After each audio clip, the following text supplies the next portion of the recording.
இந்த உலகத்துல நீங்க வெறும் கூட்டத்தோட கூட்டமா ஒரு ஆடா வாழப் போறீங்களா? இல்ல அந்த கூட்டத்தையே வழிநடத்துற ஒரு சிங்கமா வாழப் போறீங்களா?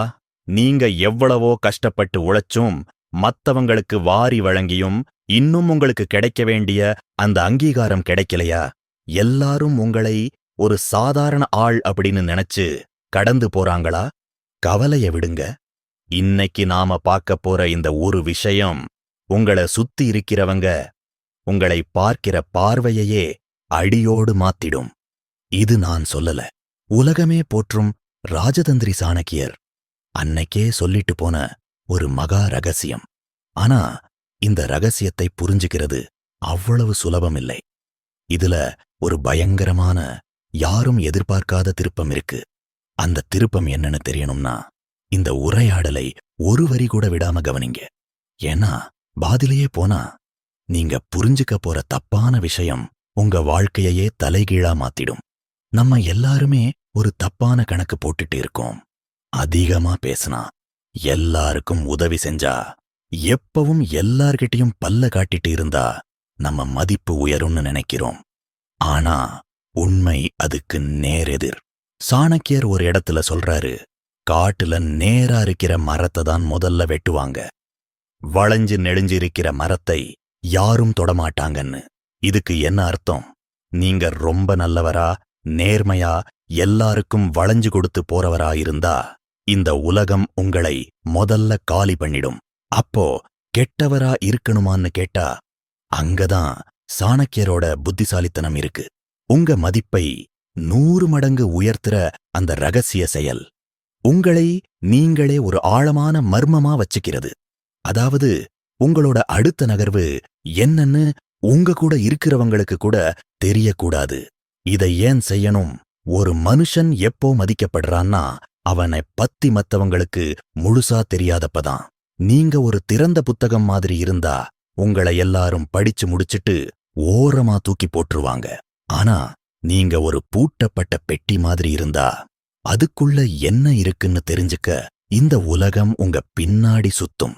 இப்போ அந்த எதிர்பாராத திருப்பத்துக்கு வருவோம். பல பேர் நினைப்பாங்க ரகசியம்னா நம்ம பிளான மறைக்கிறதுன்னு. ஆனா சாணக்கியர் சொல்ற உண்மையான ரகசியம் என்ன தெரியுமா? உங்க பலவீனத்தை ரகசியமா வைக்கிறது மட்டும் முக்கியமில்ல, உங்க பலத்தையே ரகசியமா வைக்கிறதுதான் உண்மையான ராஜதந்திரம். நீங்க ஒரு விஷயத்துல ரொம்ப திறமையானவரா இருப்பீங்க. அத உடனே எல்லார்கிட்டையும் காட்டிடாதீங்க. சரியான நேரம் வரும்போது மட்டும் அந்த பிரம்மாஸ்திரத்தை எடுங்க. அதுவரைக்கும் நீங்க ஒரு சாதாரண ஆள் மாதிரி இருக்கணும். இதோ ஒரு உதாரணம். ஒரு ராஜா வேட்டைக்கு போகும்போது சிங்கம் மாதிரி கர்ஜிக்க மாட்டாரு, பூனை மாதிரி பதுங்கித்தான் போவாரு. அந்த பதுங்கல் பயமில்லை, அதுதான் பாயறதுக்கான வியூகம். வாழ்க்கையில நீங்க ஜெயிக்கணும்னா இந்த 3 விஷயத்த ஆழமா மனசுல பதிய வச்சுக்கோங்க. முதல்ல பேச்ச குறைங்க. நீங்க பேசாத ஒவ்வொரு வார்த்தையும் உங்களோட மதிப்பை கூட்டும்.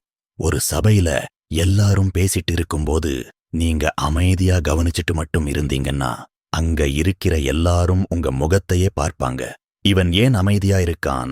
இவனுக்கு என்ன தெரியும்? இவன் என்ன யோசிக்கிறான்? அப்படின்னு அவங்க மனசுல ஒரு பயம் கலந்த மரியாதை வரும். அந்த அமைதிதான் உங்கள ஒரு தலைவனா மாத்தும்.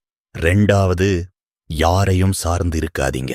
சாணக்கியர் சொல்றாரு, பாம்பு விஷம் இல்லாததா இருந்தாலும் அது விஷம் இருக்கிற மாதிரி காட்டிக்கணும்னு. அதே போலதான் நீங்க. உங்களுக்குள்ள 1000 கவலைகள் இருக்கலாம். ஆனா வெளிய காட்டும்போது நீங்க ஒரு பலசாலியாதான் தெரியணும்.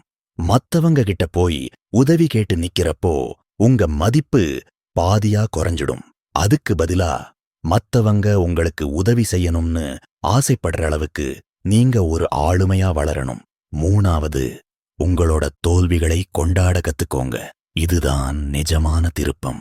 ஒருத்தன் தோத்துட்டா எல்லாரும் அவனை பார்த்து சிரிப்பாங்க.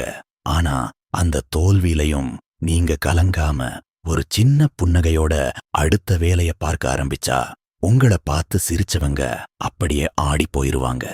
இவனை என்ன செஞ்சாலும் வீழ்த்த முடியாது அப்படிங்கிற பிம்பம் அவங்க மனசுல பதிஞ்சிடும். ஒருத்தன் எப்போ பயப்படுறான்னா அவனால கணிக்க முடியாத ஒரு ஆளை பார்க்கும்போதுதான் நீங்க அந்த கணிக்க முடியாத ஆளா மாறணும். நடைமுறையில இதை எப்படி செய்யறது? நாளைக்கு நீங்க வேலைக்கு போற இடத்துலயோ இல்ல நண்பர்கள் கூட இருக்கும்போதோ ஒரு சின்ன முயற்சி பண்ணுங்க. வழக்கம் போல அதிகமா பேசாம மத்தவங்க சொல்றத மட்டும் கேளுங்க. யாராவது உங்கள பத்தி தப்பா பேசினா கூட கோபப்படாம ஒரு நிமிஷம் அவங்க கண்ணை நேராவே பாருங்க. பதில் சொல்லாதீங்க. அந்த ஒரு நிமிஷ அமைதி நீங்க பேசுற 1000 வார்த்தைகளை விட வலிமையானதா இருக்கும். சாணக்கியர் வாழ்ந்த காலத்துல மட்டுமில்ல, இன்னைக்கு இருக்கிற நவீன உலகத்திலையும் இதுதான் ஜெயிக்கிறதுக்கான ஒரே வழி. உங்களை நீங்களே தரம் தாழ்த்திக்காதீங்க. உங்க நேரம் ரொம்ப விலை மதிப்பற்றது. அதை தேவையில்லாத விவாதங்களுக்கும் மத்தவங்களை திருப்திப்படுத்துறதுக்கும் செலவு பண்ணாதீங்க. இந்த ஒரு செயலை நீங்க செய்ய ஆரம்பிச்சா உங்கள சுத்தி இருக்கிறவங்க உங்ககிட்ட வந்து ஆலோசனை கேட்பாங்க. நீங்க சொல்ற வார்த்தைக்கு ஒரு மதிப்பு இருக்கும். உங்களோட அந்த மர்மமான புன்னகை எதிரிகளை கூட யோசிக்க வைக்கும். இதையெல்லாம் விட முக்கியமா உங்களுக்குள்ள ஒரு பயங்கரமான தன்னம்பிக்கை பிறக்கும். ஏன்னா இப்போ நீங்க மத்தவங்க பார்வைய பத்தி கவலைப்படாம உங்களோட உள்ளுணர்வுக்கு மதிப்பு கொடுக்க ஆரம்பிச்சிட்டீங்க. கடைசியா ஒன்னு சொல்லிக்கிறேன். சாணக்கியர் சொன்னது வெறும் தந்திரம் மட்டுமில்ல, அது ஒரு வாழ்க்கை முறை. உங்க மதிப்பு மத்தவங்க கொடுக்கிறது இல்ல, நீங்க உங்களுக்குள்ள உருவாக்குறது. நீங்க உங்களை மதிக்க ஆரம்பிச்சா இந்த உலகமே உங்க காலுக்கு முன்னாடி வந்து நிக்கும். இன்னையில இருந்து ஒரு சபையில நீங்க நுழையும் போது அந்த இடத்துல ஒரு அதிர்வு உண்டாகணும். அதுக்கு தேவையானது அதிகாரம் இல்ல, ஆழமான மௌனமும் கூர்மையான புத்தியும் தான். இங்க எவ்வளவு அமைதியா இருக்கீங்களோ அவ்வளவு உங்களுடைய ஆற்றல் சேமிக்கப்படும். அந்த ஆற்றலை உங்களுடைய இலக்கை அடைய பயன்படுத்துங்க. மற்றவர்கள் உங்களை பற்றி என்ன நினைக்கிறார்கள் என்பதை பற்றி கவலைப்படுவதை நிறுத்துங்கள். நீங்கள் யார் என்று உங்களுக்கு தெரிந்தால் போதும். உங்களின் மௌனம் உங்கள் எதிரிகளுக்கு சிம்ம சொப்பனமாக இருக்கட்டும். உங்களின் வெற்றி உங்கள் ரகசியங்களை உலகிற்கு பறைசாற்றட்டும். இந்த மாற்றத்தை நீங்க இன்னைக்கே உங்க வீட்ல இருந்தோ இல்ல அலுவலகத்துல இருந்தோ ஆரம்பிக்கலாம். அடுத்த முறை யாராவது உங்ககிட்ட வந்து அடுத்த திட்டம் என்னன்னு கேட்கும்போது ஒரு சின்ன சிரிப்பை மட்டும் பதிலா கொடுங்க. அதுவே போதும். உங்களின் மௌனம் அவர்களை சிந்திக்க வைக்கட்டும். உங்களின் செயல் அவர்களை வியக்க வைக்கட்டும். இது போன்ற யூஸ்ஃபுல்லான வீடியோஸ்க்கு நம்ம பி பெட்டர் சேனலை சப்ஸ்கிரைப் பண்ணி வச்சுக்கோங்க. நன்றி.